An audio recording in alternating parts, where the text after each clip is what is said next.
들의 그런 모습들을 추모하기 위한 날인 것이죠. 대한민국의 독립을 위해서 또 6.25 전쟁 통해 또 민주주의를 지키기 위하여서 목숨을 바쳐 충성한 분들을 기억한 날인데요. 근데 생각해보면 오늘 제가 우리의 이 순국 선열들을 기억했는가 생각해보면 전혀 그러지 못한 건 아닌가 하는 생각이 들더라고요. 오늘 이제 아이들과 함께 공원에 잠깐 산책을 나갔는데요. 나가다 보니까 이게 갑자기 사이렌 소리가 크게 울리더라고요. 왜 사이렌 소리가 갑자기 울리지? 어디 불났나 생각했는데 곰곰이 생각해보니까 오늘이 현충일이어서 그걸 추모하기 위한 사이렌 소리였던 것 같습니다. 우리는 사실 우리가 이렇게 평화롭게 이렇게 오늘 하루를 살아갈 수 있었던 것은 이렇게 목숨을 바쳐 또 나라를 위하여 헌신하였던 그분들이 있었음을 우리가 꼭 기억해야 되지 않을까 다시금 생각해 봅니다. 또 한 가지 기억해 볼 것은 무엇인가 하면 우리가 대한민국 국민이기도 하지만 우리는 또한 하나님 나라의 백성이기도 하잖아요. 대한민국을 세우기 위하여서 헌신한 순국 선현들이 있는 것처럼 이 땅 가운데 하나님의 나라가 세워지기 위하여서 헌신한 우리 믿음의 선배들이 있다라는 사실도 우리가 기억해야 될 것 같습니다. 순국 선열들이든 구름같이 허다한 믿음의 증인들이든 이들의 공통점이 있는데 그게 무엇인가 하면 더 큰 뜻을 위하여서요, 더 가치 있는 일을 위하여서 자신의 삶을 들여 헌신하였다라는 게 그들의 공통점이지 않을까 생각되어집니다.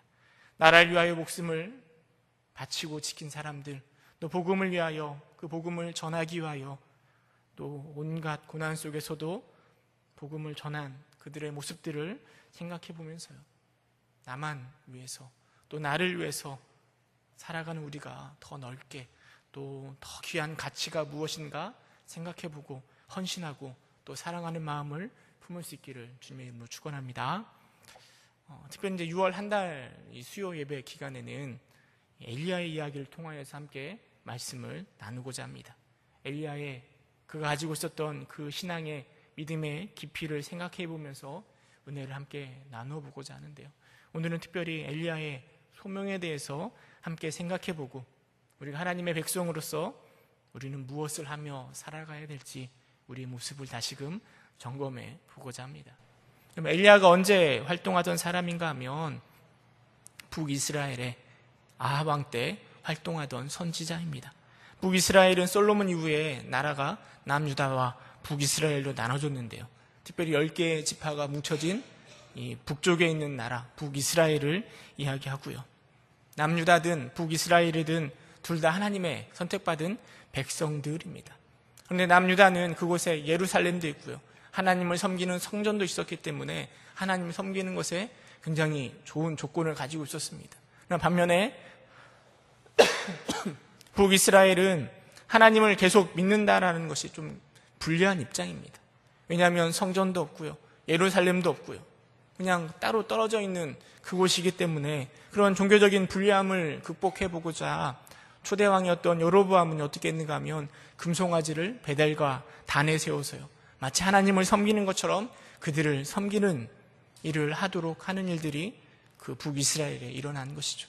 초대왕이 그래서인지 모르겠지만 북이스라엘은 전반적으로 하나님을 잘 섬기기보다는 하나님을 떠나 우상 숭배의 문제가 끊임없이 발생하던 곳이 바로 북이스라엘입니다. 그리고 그곳에 북이스라엘의 7번째 왕이 바로 아합 왕인데요. 성경은 아합 왕에 대해서 어떻게 평가하는가 하면 열왕기상 16장 30절 함께 읽어볼까요? 열왕기상 16장 30절 말씀 함께 읽어보겠습니다. 시작.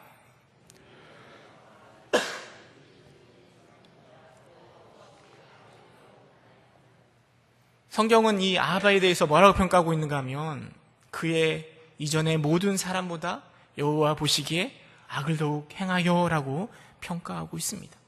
사실 북이스라엘의 여러 왕 중에 가장 악한 왕으로 꼽히는 사람이 바로 이 아합 왕입니다.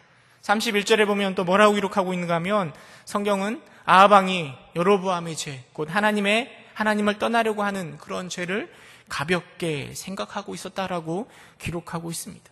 누굴 믿는지, 내가 누굴 믿어야 되는지에서 크게 관심을 갖지 않았던 것 같습니다. 또한 이 아합 왕의 타락은요, 누구로부터 시작되었는가 하면 그의 아내로부터 시작되었다라고 볼 수 있습니다. 이 아합 왕이 아내를 맞이했는데요. 그 아내가 누군가 하면 시돈 사람의 왕 엣발의 딸 이세벨이라고 성경은 기록하고 있습니다. 여러분, 엣발의 의미가 무엇인가 하면 바알신의 제사장입니다. 아내로 맞이한 사람의 아버지의 이름이 그 시돈 지역의 왕인데요. 그 이름의 뜻이 무엇인가 하면 바알신의 제사장입니다. 왕의 이름이 바알신의 제사장이라고 한다면 그 시돈이라는 지역은요, 정말 바알신을 열심히 섬기던 지역이라고 할 수 있고요. 그리고 그의 딸이었던 이세벨 역시 바알신에 심취되었던 사람이라고 생각할 수 있습니다. 그런데 이세벨과 결혼하면서 이 아내의 우상 숭배의 모습이 아합 왕에게 많은 영향력을 미치고 있는 것 같습니다. 성경은 두 부부에 대해서 그 성격들이 어떠한지 평가를 분명하게 내어주고 있지는 않지만 성경을 쭉 읽다 보면 아합 왕은 조금 우유부단한 사람이라 할 수 있고요. 이세벨은 굉장히 강성의 사람인 것 같습니다. 그래서 하나님을 섬기는 것에 대해서 가볍게 여기는 아합 왕은요, 강성인 아내 이세벨의 많은 영향력을 받게 되고 그에게 많이 휘둘리게 되고, 그리고 그 온 나라가 북이스라엘이 하나님이 아니라 바알신 또 아세라신을 섬기는 일에 집중하도록 만들었던 것 같습니다. 32절에 보면 사마리아가 어딘가 하면 북이스라엘의 수도인데요. 무엇을 건축했는가 하면 바알 신전을 건축하였고 바알을 위하여서 제단을 쌓았다라고 16장 32절에 이렇게 성경은 기록하고 있습니다. 아세라상도 만들었고요. 모든 왕보다 하나님을 노하게 만들었다라고 성경은 기록하고 있습니다. 하나님을 따라 살아가는 것을 가볍게 여기는 아합 왕은요, 이세벨을 맞이함으로 하나님을 완전히 떠나버리고 그냥 그렇게 막 살아가고 있는 겁니다. 34절에 가면 또 무슨 이야기가 나오는가 하면 여리고성을 건축한 이야기가 등장합니다. 사실 하나님은 여호수아 시대 때요, 여리고성을 무너뜨리고 다시는 이 성을 건축하지 말라라고 말씀하셨습니다. 건축하면 저주를 받을 것이다 라고 말씀하셨는데요. 그런데 아합 왕은 이 하나님의 말씀조차도 가볍게 여긴 것 같습니다. 지리적으로 중요한 곳이기 때문에 다시 그냥 그 여리고성을 건축하는 내용이 기록되어 있습니다. 물론 건축하면서 건축자의 첫째 아들과 막내 아들이 죽었다라고 성경은 기록하고 있는데요. 분명한 것은 아합 왕은 하나님의 말씀도 가볍게 여기고 있었다라는 것입니다. 더 나아가서요, 18장 4절, 열왕기상 18장 4절에 보면 성경 이렇게 기록하고 있습니다. 이세벨이 여호와의 선지자들을 멸할 때라고 기록하고 있습니다.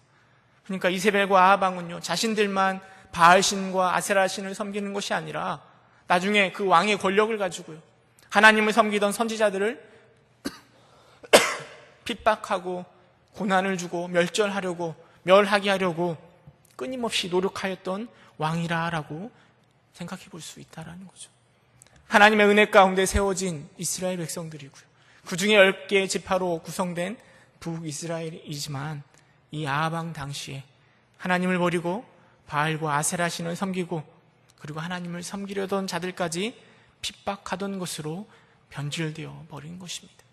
하나님을 가볍게 여기고 자기 멋대로 살아가는 이 아합 시대의 모습이 어쩌면 오늘 우리 시대의 모습과 비슷하지 않나 생각되어집니다. 아주 모든 것들을 다 가볍게 여기는 것 같아요. 세상에서 중요시 여기는 이념이라든지 진리라든지 국가라든지 생명이라든지 이런 보편적인 가치들이 많이 이제 가볍게 여기고 있는 것 같습니다. 예전에 우리의 조상들은요, 현충일을 바라보면서 목숨을 바쳐 나라를 위해 헌신한 그들을 기억하잖아요. 예전에는 그렇게 나라를 위하여서 또 민주주의를 위하여서 그렇게 목숨 바쳐 살아왔는데요. 근데 지금은 그런 모습을 찾아보기가 참 힘든 것 같습니다. 제가 대학교를 어딜 나왔는가 하면 전북대학교를 나왔거든요. 전북대학교가 무엇으로 유명한가 하면 데모로 유명합니다. 제가 중고등학교 때요, 저희 이모들이 그 앞에서 하숙을 해가지고요, 가끔씩 가서 보면은요, 데모를 하면은 정말 이런 전쟁이 없습니다. 슈루탄이 아니죠, 뭐죠? 체류탄이 터지고 하면 콧물 쭉쭉쭉 나오고 정말 이렇게 목숨을 바친 건 아니겠지만 아마 그 당시에는 그게 이제 민주주의를 위한 그런 투쟁이라고 했던 것 같아요. 그런데 제가 대학교에 들어가서요, 데모의 모습이 다 사라졌습니다. 왜냐하면 우리 선배들이 같이 이렇게 하자 하면 아무도 나서질 않습니다. 데모하자 모이면 물론 데모하고자 하는 명분도 약해진 게 사실이긴 하지만 그런 가치를 위해서 더 이상 투자하려고 나를 헌신하려고 하는 사람들이 없습니다. 그러기에 데모하는 모습도 다 사라져 버립니다. 그 막 추루탄이 막 터지고 그런 잡혀갈 수 있는 그런 상황에 그 누구도 나서지가 않는 시대, 이게 바로 오늘 우리가 살아가고 있는 모습이지 않을까. 정말 중요한 건 나를 위해서 내가 좋아하는 대로 내가 원하는 대로 살아가고자 하는 세상이 바로 오늘의 모습입니다. 그런데 우리가 원하는 대로 살아갈 수 있는 세상이긴 하지만 세상은 더 많은 것으로 우리를 결박하는 것 같아요. 돈이 그렇고 또 직장이 그렇고 우리의 삶이 그런 것 아니겠습니까? 요즘 청년들이 무슨 시대라고 하는가 하면 삼포 시대라고 얘기해주고요. 결혼도 연애도 또 출산도 다 포기하는 시대 아닙니까?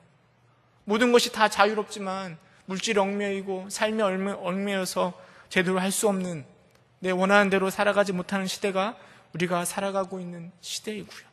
그러다 보니까 자신을 위하여서 더 이기적으로 살아가는 세상이 우리가 살아가고 있는 세상의 모습이라 생각되어집니다.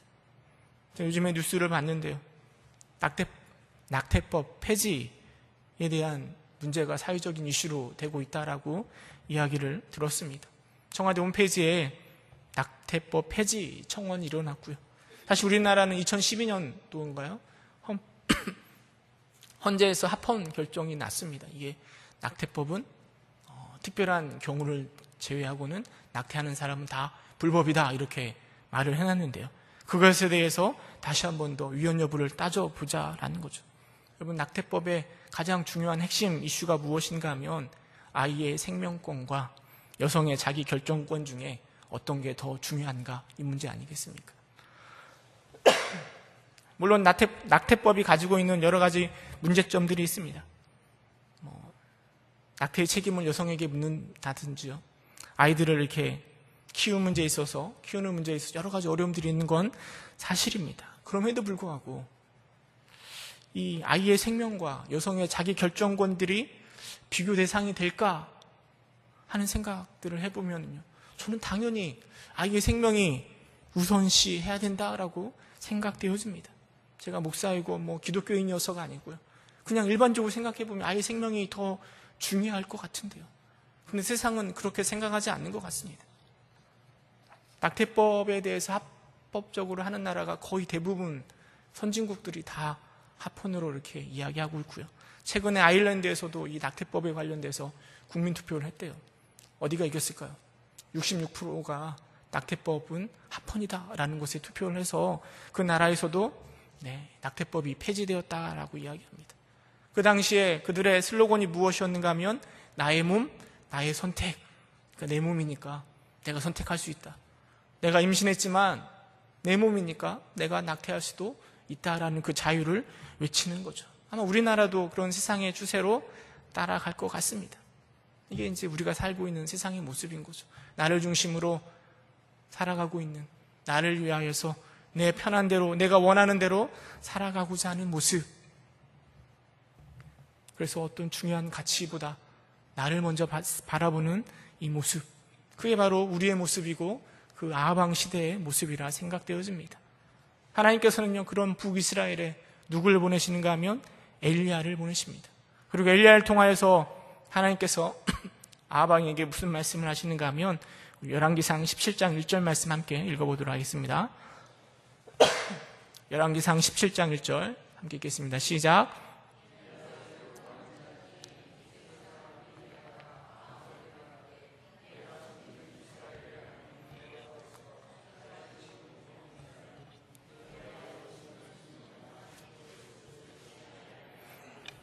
수년 동안 비도 이슬도 내리지 않겠다, 가뭄을 선포하고 계시는 겁니다. 여러분, 근데 왜 하나님은 그런 하나님을 떠난 이스라엘 백성들, 이 아하방 때 또 이세벨에게 왜 하필 가뭄이라는 징계를 내리셨을까요? 사실 비라는 것이 농사를 지음에 있어서 굉장히 중요한 요소입니다. 이스라엘 백성들에게 이른 비와 늦은 비는 그 풍요로움을 가져다 줄 수 있는 너무나 중요한 요소입니다. 비가 제대로 오지 못하면 그의 농사를 망칠 수밖에 없는 상황입니다. 그리고 아하방과 이세벨이 그렇게 강력하게 주장하고 있고 믿고 있는 신이 바알신인데요. 바알신이 어떤 신인가 하면 풍요의 신으로 무엇을 주관하는가 하면 비를 관장하는 신이 바로 바알신입니다. 사람들은요, 풍년을 기대하면서 바알신에게 제사를 드립니다. 그리고 이 바알신이 비를 내려서 그 땅에 풍요를 더해 줄 것이라고 강력하게 믿고 있는 것입니다. 그런데 그런 바알신을 섬기는 그들에게 하나님께서 어떤 징계를 내리시는가 하면 가뭄을, 비를 내리시지 않는다라는 것이죠. 하나님께서는 이 가뭄을 통하여서 비를 주관하는 바알신이 아무것도 하지 못하는 그 모습을 통하여서 참된 신이 누구인가? 너희가 믿는 신, 바알신이 참된 신인가 아니면 너희를 선택한 그 하나님이 참된 신인가? 이것을 이스라엘 백성들에게 분명하게 보여주려고 엘리야를 통하여서 가뭄의 어려움들을 더하여 주는 것입니다. 엘리야는요, 그렇게 말씀을 선포하고 어디로 숨어버리는가 하면 그리 시냇가에 숨어버립니다. 그곳에서요, 까마귀를 통하여 하나님이 공급해 주시는 떡과 고기를 먹으며 가만히 숨어 있습니다. 3년 6개월 동안 가뭄이 지속될 동안 북이스라엘 백성들이 무엇을 하였을까요? 그들이 섬기는 바알신 앞에 간절히 제사하며 비를 달라라고 끊임없이 외쳤을 것입니다. 그러나 그들에게는 더 이상 비가 오지 않습니다. 농사가 어려워집니다. 먹고 사는 것이 힘들어집니다. 그럴 때마다 그들은 무엇을 생각했는가 하면 과연 우리가 섬기는 저 바알신이 참된 신일까? 우리가 섬기는 저 바알신이 참된 신일까? 끊임없이 고민하였을 것입니다. 여러분, 엘리야의 이름의 의미가 무엇인지 아십니까? 엘리야. 그 의미가 무엇인가 하면 여호와가 하나님이시다. 오늘 설교의 제목인데요. 엘리야의 이름의 뜻이 무엇인가 하면 여호와가 하나님이시다. 앞에 여호와는 무엇을 얘기하는가 하면 우리가 믿고 있는 여호와 하나님을 이야기합니다. 그리고 뒤에 하나님은 신이 누구인가? 수많은 신들이 있는데요. 그 중에 참된 신이 누구인가? 그것은 바로 여호와 하나님이시다. 이걸 바로 엘리야가 이스라엘 백성들에게, 아방에게, 이세벨에게 선포하기 위하여 그렇게 하나님 앞에 쓰임을 받고 있는 것입니다. 그리 시냇가에 있었던 엘리야를 하나님이 어디로 보내시는가 하면 9절에 보면 시돈에 속한 사르밧으로 보냅니다. 여러분, 시돈이 어딘지 기억나십니까? 시돈이 어디죠? 이세벨의 고향이 바로 시돈입니다. 시돈의 왕이 엣바알이었고요. 엣바알이 바로 이세벨의 아버지였잖아요. 그러니까 시돈은 어떤 지역인가 하면 바알신을 정말 극심히 특심으로 섬기던 곳이 바로 시돈 지역입니다. 바알신의 성지 원산지라고 할 수 있습니다. 하나님은요, 엘리야를 어디로 보내신가 하면 그 시돈 지역 사르밧 과부에게 보내는 것입니다. 그리고 그를 통하여 무엇을 또 선포하려고 하시는가 하면 수많은 신 중에 과연 참된 신은 누구인가? 여호와 하나님이 바로 참된 신이심을 그 바알신을 섬기는 그 성지에서 하나님이 선포하게 하려고 하시는 것입니다. 그곳에 간 엘리야가 무엇을 하였는가 하면 가뭄 속에서 마지막 남은 음식을 먹고 죽으려고 하는 과부에게 가서요, 엘리야가 그에게 남은 그 가루를 통하여 떡을 얻어먹게 하는 일을 하나님이 그에게 명령합니다. 제가 사실 엘리야라고 하면 그 마지막 남은 가루를 가지고 떡 해먹고 죽으려고 하는 그 과부에게서 그 떡을 빼앗아 먹는다라는 게 굉장히 불편할 것 같습니다. 그러나 하나님의 의도는 분명합니다. 누가 과연 참된 신인가? 너희가 믿는 바알신은 그 가뭄 속에서 비를 내리지도 못하고 아무것도 하지 못합니다. 그를 섬기는 백성의 어떤 과부는요, 남아있는 음식 먹고 이제 죽으려고 작정하고 있습니다. 그러나 전혀 도움이 되지 않습니다. 그러나 하나님은 그 과부와 아들의 집에 먹을 것이 떨어지지 않는 은혜를 더하여 주시는 거죠. 아무것도 하지 못하는 바알신, 그러나 그와는 대조적으로 굶어 죽게 되어 있는 그들에게 먹을 것을 끊임없이 채워주시는 하나님의 풍성한 은혜를 더하여 주심으로 누가 과연 하나님이신가, 누가 과연 참된 신이신가를 그 시돈 지역에서 분명하게 선포하고 있는 것입니다. 그리고 마지막으로 엘리야가 그 땅 가운데 보여준 사건이 무엇인가 하면 그 아들, 그 과부의 아들의 죽음에 대해서 하나님께서 다시 살리시는 역사가 나타나는 겁니다. 사르밧 과부에게 아들이 하나 있었는데요, 그 아들이 죽음을 맞이합니다. 갑작스러운 죽음 앞에 여인은 엘리야에게 쫓아가서 호소합니다. 그의 마음이 진심인지 아니면 어떤 건지 모르겠지만 당신 때문에, 하나님 때문에 내 아들이 죽었다라고 고백하고 있습니다. 자칫 잘못하면 지금까지 쌓아올린 하나님에 대한 생각들, 여호와가 참신이다라고 끊임없이 엘리야를 통하여 선포하였는데요, 그 선포한 모습들이 지금 아들의 죽음으로 인하여서 다 무너져 버릴 수 있는 상황입니다. 그 상황 속에서 엘리야는 하나님 앞에 간절히 기도합니다. 21절 함께 읽어볼까요? 21절 함께 읽겠습니다. 시작.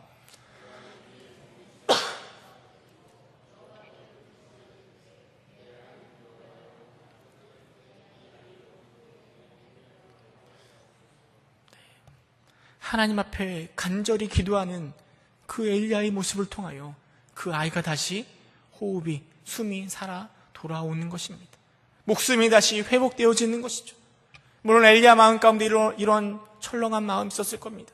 이 사건으로 인해서 하나님의 이름에 먹칠이 될까 하는 두려움이 있었을 것입니다. 그러나 그 아이가 다시 살아남으로 인하여 그 시돈 사람들에게 누가 과연 참된 신인가를 다시 한 번 더 분명하게 선포하는 것이죠. 살아난 아이를 들고 내려오는 엘리야를 바라보면서 그 사르밧 과부가 뭐라 대답하는가 하면 17장 24절에 이렇게 고백하고 있습니다. 여인이 엘리야에게 이르되 내가 이제야 당신은 하나님의 사람이시오 당신의 입에 있는 여호와의 말씀이 진실한 줄을 아노라. 내가 이제야, 당신은 누구의 사람이라고요? 하나님의 사람이고 당신의 입에 있는 여호와의 말씀이 진실한 줄 알리라 라고 이야기하고 있습니다. 바알을 섬기고 있는 그 지역 가운데, 또 북이스라엘 지역 가운데 엘리야는 자신의 이름처럼 여호와가 하나님이시다, 여호와가 하나님이시다라는 것을 가뭄을 통하여, 과부의 모습을 통하여, 죽은 자를 살아나게 하는 것들을 통하여 분명하게 선포하고 있는 것입니다.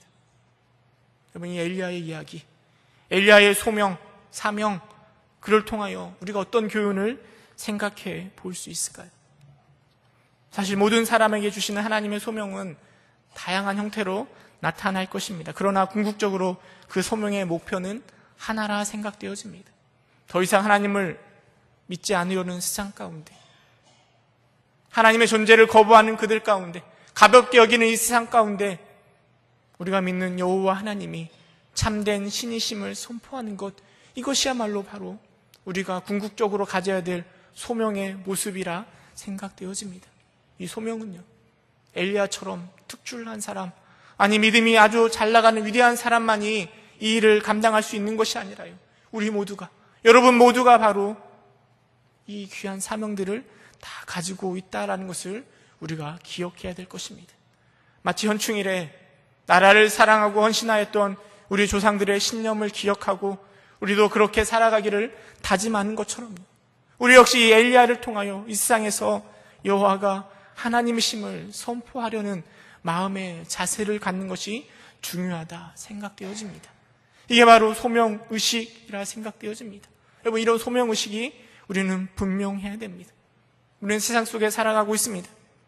그러나 우리가 세상 속에서 살아갈 때 우리가 믿는 하나님이 누구인지를 드러내지 못한다라면 우리의 가정 가운데, 우리의 직장과 우리의 이웃 가운데 나를 통하여 하나님이 참된 하나님이심을 보여주지 못한다라면 우리의 삶을 다시금 점검해 봐야 될 것입니다.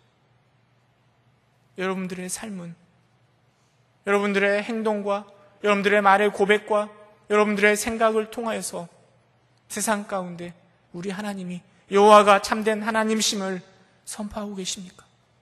오늘도 그렇게 살아오셨습니까? 엘리야를 통하여 그 삶을 다시금 결단할 수 있기를 간절히 소망합니다. 여러분, 그렇다면 그 역할들을 우리가 어떻게 잘 감당할 수 있을까요?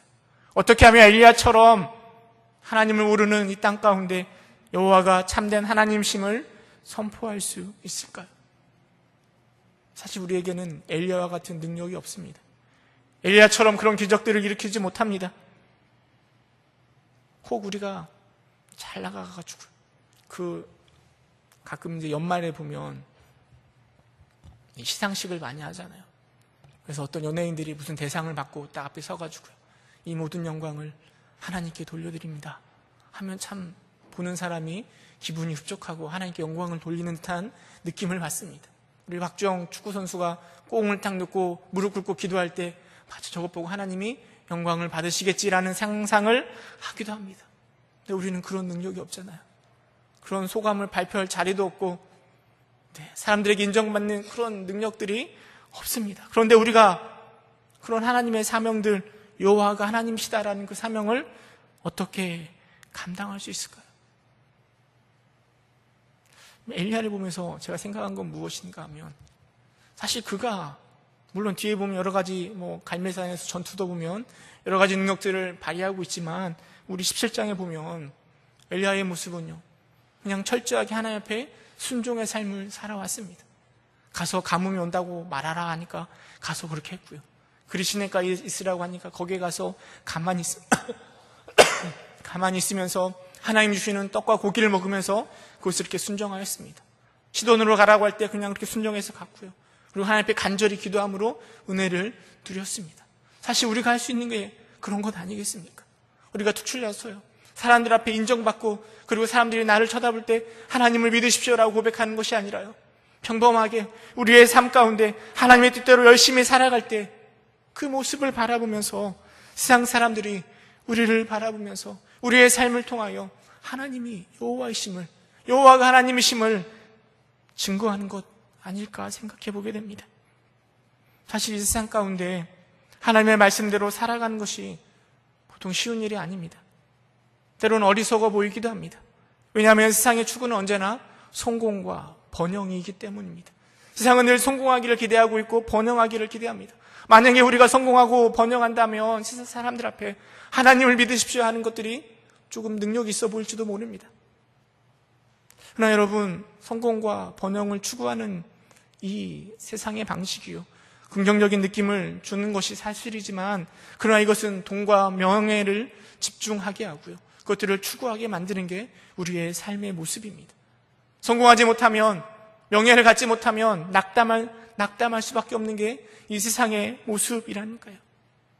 가난하다고 해서, 고난이 있고 어려움이 있고 슬픔이 있다고 해서 그것들이 죄가 되는 게 아닙니다. 성공과 번영을 추구하는 이 세상은 그것이 전부가 아님을 우리는 우리의 삶을 통하여서 증명해야 되는 것이죠. 하나님을 믿는 사람은요, 이런 세상 속에서 꼭 돈이 많고 성공하고 번영해야 이게 하나님의 은혜가 있는 것이다 라는 것이 아님을 우리의 삶을 통하여 증명해내야 되는 겁니다. 혹 우리 안에 풍요로움이 있거든 말씀을 따라 베푸는 삶을 살아가는 겁니다. 혹 우리 안에 가난이 있고 부족이 있다라면 그럼에도 불구하고 주님으로 인하여 감사하는 삶을 살아가는 거죠. 아픔이 있다면 기도함으로 위로를 받고, 고난과 역경이 있다면 믿음으로 그것들을 극복해 나아가는 삶을 살아갈 때, 세상 가운데 그런 삶을 살아가면서 하나님과 더불어 살아가는 삶을 세상 가운데 보여줄 때, 그것이 바로 여호와가 하나님이시다라는 것을 세상 가운데 선포하는 가장 좋은 방법이라 생각되어집니다. 때로는 잘못된 소명의식을 가진 사람들은요, 어떻게 해서든지 성공해야 된다, 어떻게 해서든지 최고가 되어야 된다라고 끊임없이 막 도전합니다. 그러나 저는 하나님께서 우리를 일터로 세상으로 보내신 이유는 단순히 성공하라고, 최고가 되어라고 부르신 것이 아니라 생각되어집니다. 물론 성공하고 최고가 된다는 것이 나쁘다라는 것은 아닙니다. 그러나 하나님께서 우리를 세상으로 보내신 이유는 세상의 빛과 소금, 복음의 영향력을 가지라는 것 아니겠습니까? 공자가 뭐라고 말했는가 하면, 두세 사람이 모여도 스승은 있다라고 말했습니다. 두 명이나 세 명이 모여도요, 그거 두세 명 가운데 영향력을 미치는 사람이 있다라는 겁니다. 하나님께서 우리를 일터로, 우리의 삶의 현장으로 보내신 이유는 그리스도인다운 성실함, 그리스도인다운 인내, 그리고 그 사람을 대하는 그리스도인다운 태도를 통하여서 이 세상 가운데 복음의 영향력을 가지라라는 것으로 생각되어집니다. 담임 목사님이 이제 6월, 7월 달에 성령의 9가지 열매를 통하여서 예배자의 모습에 대해서 말씀하신다고 하셨는데, 그런 모습이 우리의 예배뿐만 아니라 우리의 삶에서 증거되어질 때 그것이 바로 삶의 영향력이고, 그것이 바로 우리 주님을, 여호와가 하나님이심을 증명하는 가장 좋은 방법이지 않을까 생각되어집니다. 삶으로 증거함을 통하여 여호와가 하나님 되심을 선포하는 것이고, 이것이 바로 우리의 소명이고, 이것이 바로 전도이고 선교가 되는 것입니다. 엘리야가 하나님을 버리고 바알신을 섬기는 그 시대 가운데 하나님이 참된 신이심을 선포했던 것처럼 하나님을 점점 믿고 살아가는, 그래서 자신만을 위해서 살아가는 이 세상 속에서 삶의 영향력들을 통하여 여호와가 하나님이심을 증명해내시는 여러분 되시기를 주님의 이름으로 축원합니다. 함께 기도하겠습니다. 은혜가 풍성하신 하나님,